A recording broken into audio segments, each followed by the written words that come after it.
Many, many times. In fact, the other day, I sat my dick down, I looked him straight in the eye, and I said, listen,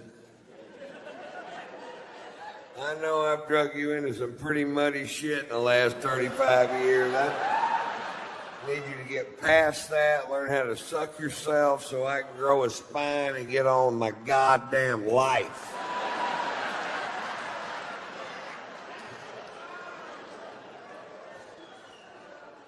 It went in one ear and out the other.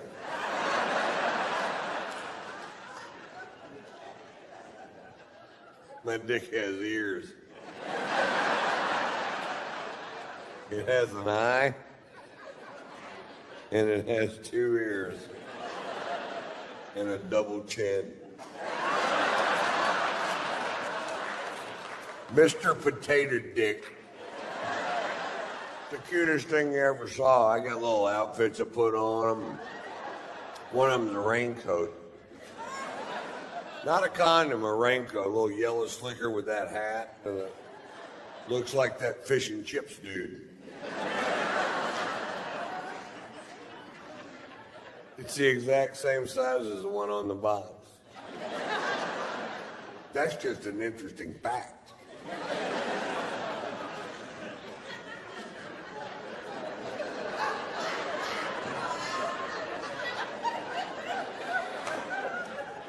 What is it, Ron? An interesting fact.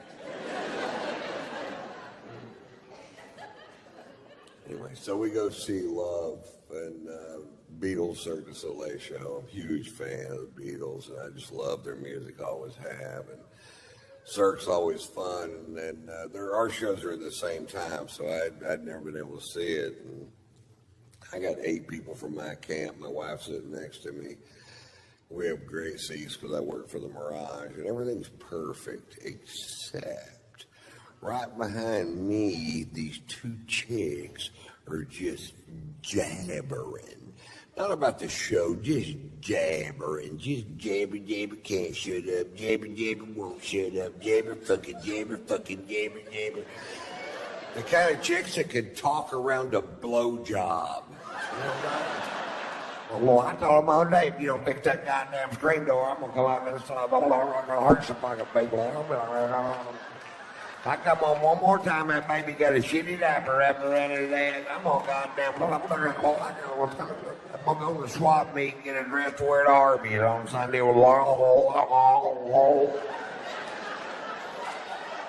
And I turned around and looked. I noticed her husband weren't with them. I figured they're at a gun show trying to find a way out of this fucking thing.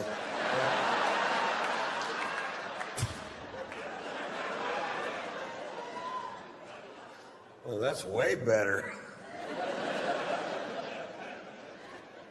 I hear the guy sitting next to him go, hey, could you hold it down? My family's trying to watch the show. And she goes, fuck you, we paid our money. We'll do whatever the hell we want. And I'm just steaming fucking pissed. They're ruining my goddamn night. I can't hear anything but that. I've been waiting for a year to fucking see this show. And I turned around and very politely,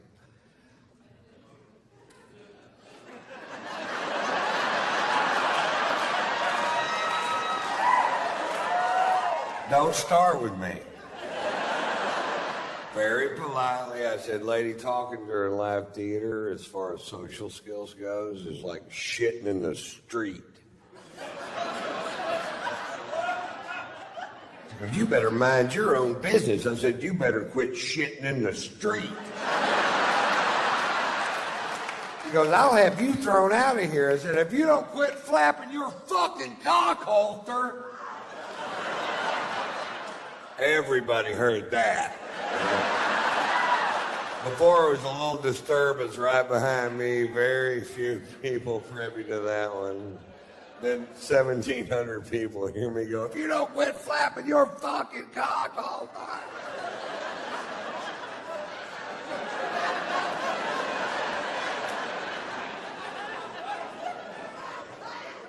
This is all at a show called Love, by the way.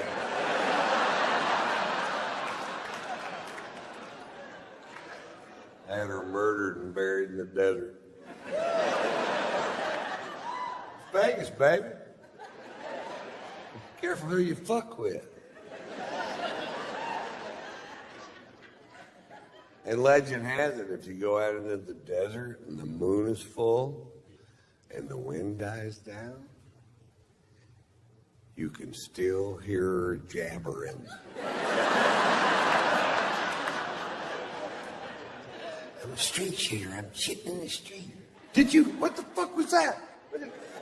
That's that chick Ron killed. They call this Jabber Gulch.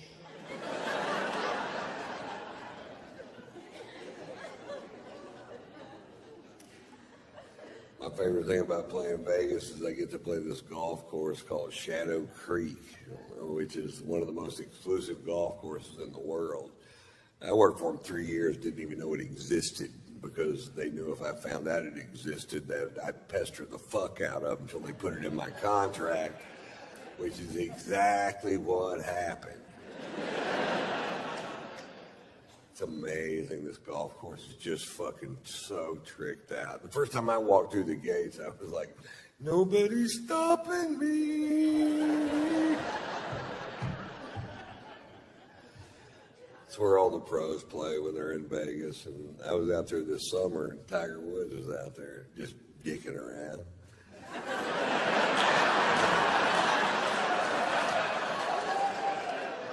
I may sign my golf glove. I got to meet the most famous person I've ever met, and I know a lot of famous people, but nobody as famous as Tiger fucking Woods.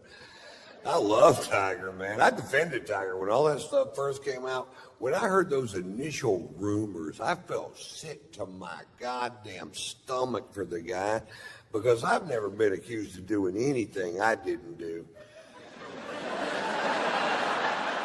Not one goddamn time. I did it every single time. Not once could I go, no, that was Glenn Campbell. Hey, a lot of things smell like strippers.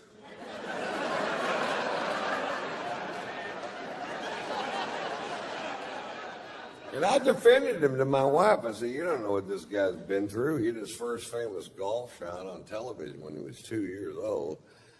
You don't know what his home life's like. You can't judge a guy because he made one mistake. And he gets caught with number 13, 14, 15, and 16. I started going, God damn, Tiger, come on, buddy. And it got to the point where every time he got caught with another woman, my wife would go like this. What? I don't even know the fucking guy. You act like I was holding his dick the whole time. We watched him make that long apology on television, and afterwards my wife goes, well, do you think a guy like Tiger could quit cheating on his wife? And I said,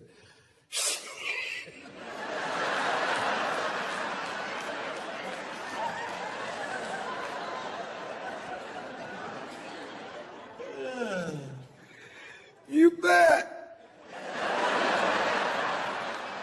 Which you know is bullshit, because you know as well as I do, if a guy likes Strange, getting him to quit wanting Strange is like getting a dog that likes to kill chickens to quit killing chickens.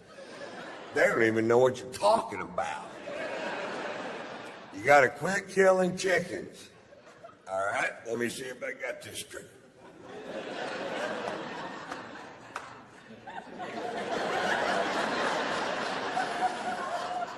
I can still kill chickens.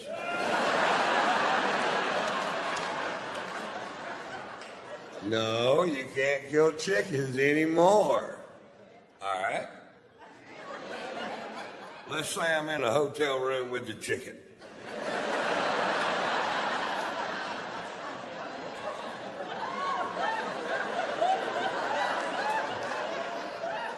Let's say the chicken just wants to touch me. Can I kill that chicken? No? My wife told me all women want the same thing. They want to marry somebody who will never have sex with anybody else, no matter what. And I said, well, then maybe you should consider marrying somebody that nobody else wants to fuck.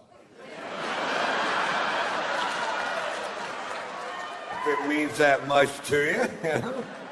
Don't marry the most famous golfer in the world. Marry the most famous frisbee golfer in the world. Ain't no land to fuck that dude.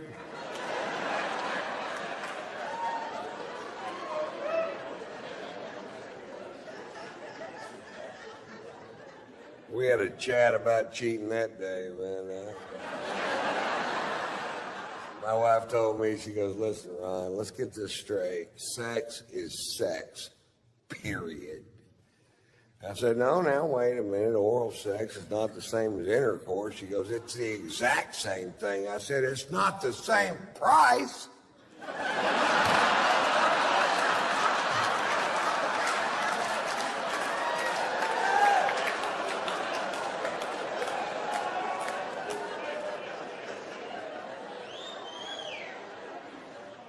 I heard that on the radio.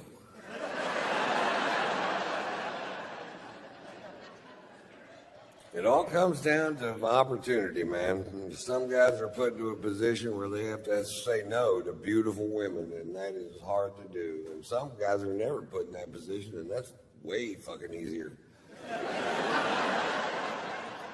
I see these big 350-pound guys all the time going, I have never cheated on my wife. I'm like, I bet that was tough. Tiger doesn't get any credit for all that pussy you turned down, and that's the number you're looking for right there. My wife's best friend, her husband cheated on her, and my wife hates Tiger's guts. And I'm like, well, what about that guy? You don't hate that guy? She goes, he did it one time. I said, he had one chance. This guy had sex with 100% of the women he possibly could his entire goddamn life. Tiger was 18 for 82,000. That takes a little goddamn discipline right there.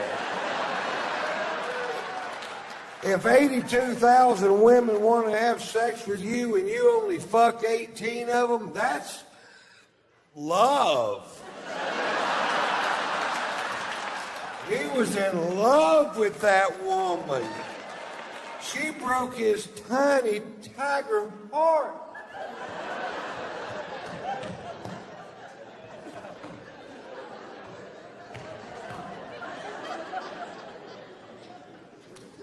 You lost all those sponsors, which never made sense to me because this core fan base is men. I don't know one guy in America gave a fiddler's fuck what he did. I guarantee you, not one guy in America went, really?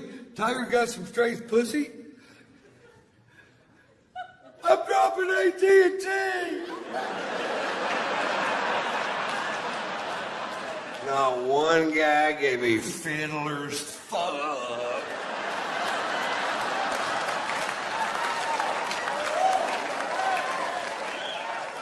Now, when they were around their wives, they'd act like they gave a fiddler's fuck, get all foghorn, leghorn. Why, I can't believe a man would commit such transgressions towards his wife. I say, how's his relationship with the Lord? I'd like to know.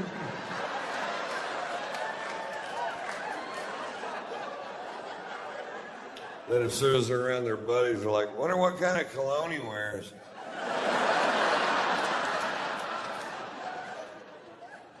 I want to smell just like that dude, man. He lost so many sponsors, I'm thinking about bringing him over to Ron White Inc. And not because we need a new face for the company. I'd just love to have somebody around the house to fade the heat when I fuck up. Ron White, you are the most selfish prick I have ever met in my life. Tiger, get in here. You tell her what you did.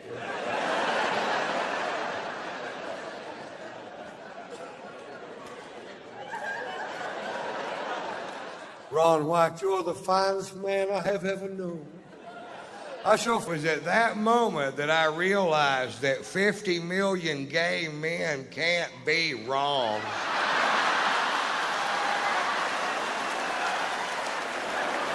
I'm singing songs to this toilet. I'm in love. I honestly love you. My wife caught me spreading cake on my ass just so I could go wash it off. Is that cake? No. I gotta go to the bathroom. Don't wait up.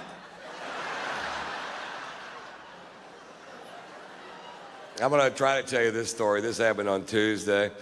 I'm going home from the PetSmart in the car with 2 dogs and a wife, and my wife says I gotta stop at the bank, and I say shit or whatever I said. Because I don't go in the bank. Everybody knows that. I stay in the car with the dogs, and she says I'll be, 5 minutes, but there's absolutely no such thing as 5 minutes with this woman. And she goes in, and I know the dogs need to pee, and at our bank there's one piece of manicured lawn that has 2 signs that both say, no dogs. So I took my dogs over there. This guy comes waddling out of the bank with a big scowl on his face, and he goes, the sign says no dogs. I said, the sign's wrong.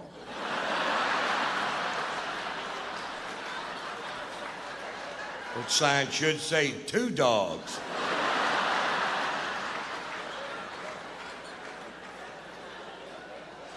I saw a commercial the other day, and I really don't understand the organization, and I really don't understand who they think they're ever going to help. And it was for a company called www.don'tshakeababy.com. Now, I'm not going to get up here and take a big pro-baby shaking stance, so you can go ahead and relax, Seattle. But I don't know who they're supposed to help, because if you're such an inbred meth head shithook that you would consider shaking a baby, the only thing that's going to help you is a beheading. No.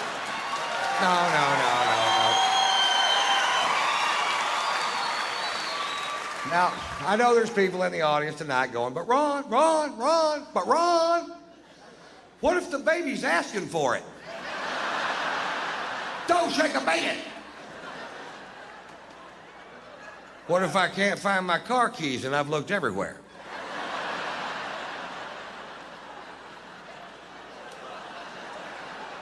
Yeah, even then. I went on to www.don'tshakeababy.com, and they have links to similar websites.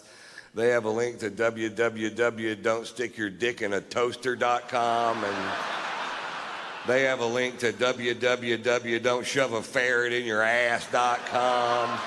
And there's a lot of reasons why you don't want a ferret in your ass, because they're not like gerbils. They've got fangs and claws and a lot of shit you don't need in your ass, man. I got a ferret in my ass right now. I was at the hotel on the toilet a while ago, and he popped his head out of my butt, started washing his face in that little oscillating stream of water.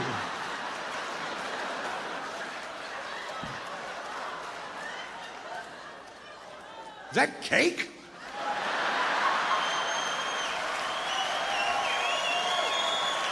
No! Certainly not cake. I got a little trouble. Did you guys hear anything about that? I'll tell you what happened. I had 2 sold-out shows in Fort Pierce, Florida, and we were going to land in Vero Beach, Florida, and I have an airplane that you guys bought me. Thank you. It's not. It is really cool. And we land in Vero Beach, and when we land, I look out the window, and there's 3 cops standing there, and which is no big deal to me because cops love me, and so do firemen. And a lot of times I'll get a police escort from the airport to the venue, and this wasn't one of those times.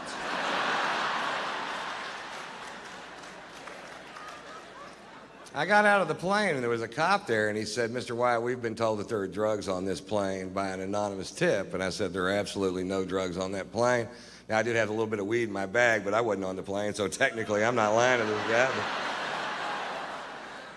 And, he goes, well, do you mind if we search the aircraft? And I said, you absolutely cannot search this aircraft unless you have probable cause, because I still have civil liberties, you know what I mean? I do. And they said, okay, well, we just want the drug dog to walk by it a couple times. And I said, fine. And the drug dog walks by a couple times. And the guy goes, well, the dog gave us a signal that there are drugs on the plane. And I'm like, no, he didn't. That dog didn't do anything. I was staring straight at him. He didn't wink, blink, oof a paw. What's his signal, a blank stare? That's all he did.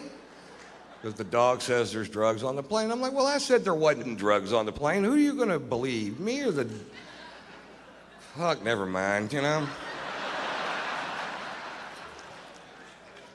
I've got a show to go to. They spend an hour and a half going through this plane. An hour and a half, and I'm just sitting there going, oh, come on.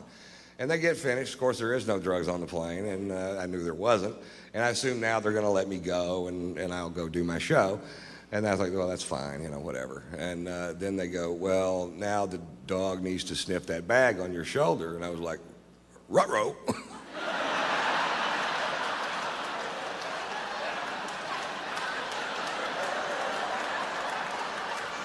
They found 7/8 of a gram of marijuana in my bag. Now, when I have 7/8 of a gram of marijuana, I consider myself to be out of marijuana. That is no weed. And it's medical marijuana. It was prescribed to me by a doctor in California where I live. And I told the cop that. And he said, well, what did you tell a doctor to get a prescription for marijuana? And I said, well, the doctor said, do you have any symptoms that marijuana helps alleviate? And I said, well, I get bummed when I run out of weed. Marijuana cures that. They handcuffed me and put me in the back of a cop car and took me to jail. Now, I'm not whining about that. I broke the law. That's fine. But fuck, this is Florida. These cops drove by 3 meth labs and a dead hooker just to get there. They processed me through county jail. Now, for whatever reason, I had a bunch of cash on me. I'd been on the road for a while. And now they got to count it in front of me. And this guy comes over and he goes, hey, man, I'm going to have to count that money and you're going to have to watch. And I'm like, fuck, not you. Fuck, no. This money's in banded $5,000 stacks. And he picks one of them up and he goes, 1 Mississippi.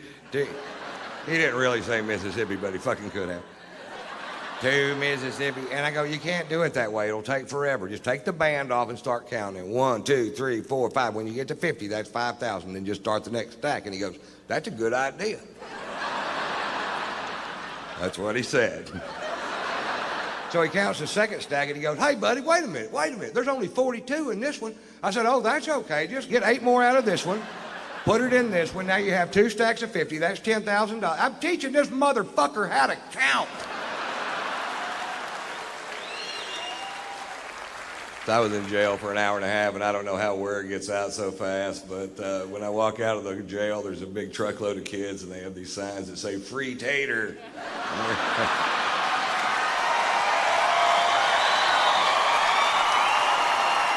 I've had the weirdest things happen lately. I didn't fly from LAX to Atlanta to see some lawyers and a dentist, the combination platter of wonderful days, and my plane was broken, and when my plane's broken, my friends do not give a shit. They're like, oh, poor baby.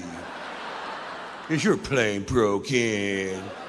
You have to take a commercial flight like every fucking buddy else. But it's not like it used to be, or either that or I'm losing touch, because I'm standing in line, I got a first class ticket, and I get up to the front of the line, and there isn't anybody there. It's just a kiosk with a computer terminal, and I'm not good at computers, and I don't want to touch this thing because it's got grease and dirt, and what I can only pray to Jesus is meringue.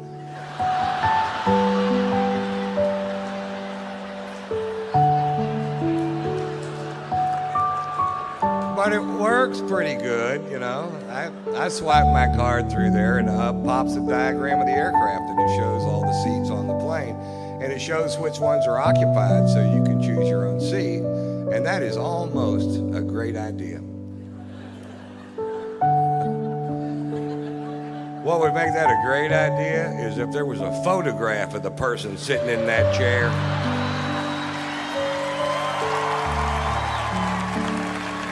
About a 5-minute bio clip telling you a little bit about them and what their breath smells like. Right, because I picked my seat and I'm in first class, so as soon as I walk into the cabin, I can see my chair, and sitting right next to me is a big fat fuck.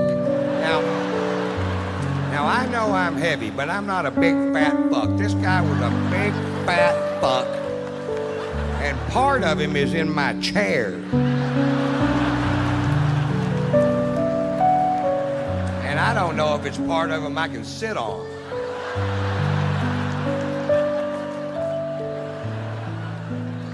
Hey, I've got a little tip for the morbidly obese, and I don't mean to sound cruel, but once you get to 550 pounds, stay home and go for the record. I'll sponsor you. Write tatersalad.com on your gut, and I'll send peaches over there. Peaches? Why wouldn't I send pizzas? I'll send peaches in a salad. But where would be the comedy, Mr. White? Oh, so you're all hung up about that, huh?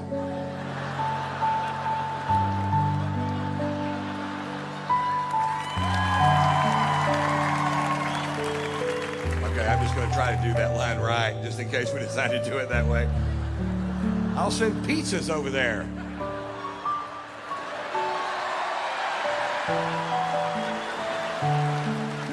Oh, that is funny. He said pizzas.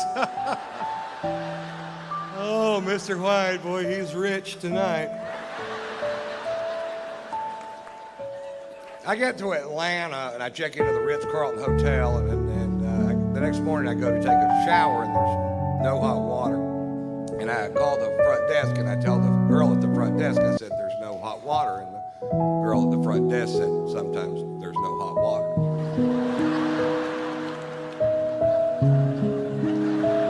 And didn't I just tell you that?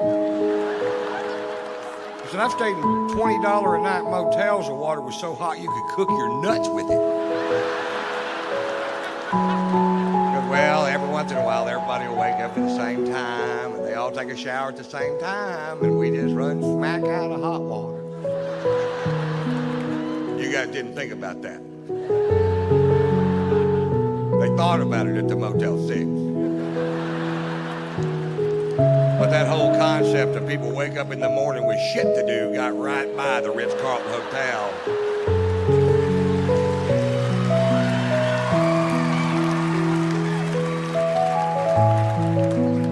I take a nice cold shower. Then I got to go meet with these lawyers. Now I hate lawyers. I just can't stand them, and I hate them worse than you do, no matter how much. Have you ever seen a video of that guy shooting his lawyer, and his lawyer's trying to hide behind that little tree, and he just keeps shooting? That's the funniest fucking thing I've ever seen in my goddamn life. I've got that on my video iPod, and if I just need a chuckle sometime during the day, I just hit the play button. Play, pow, pow, pow, pow, ha, ha, ha, ha, ha, ha. Play, pow, pow, pow, ha, ha, ha, ha, ha. Play, pow. I do that till I come.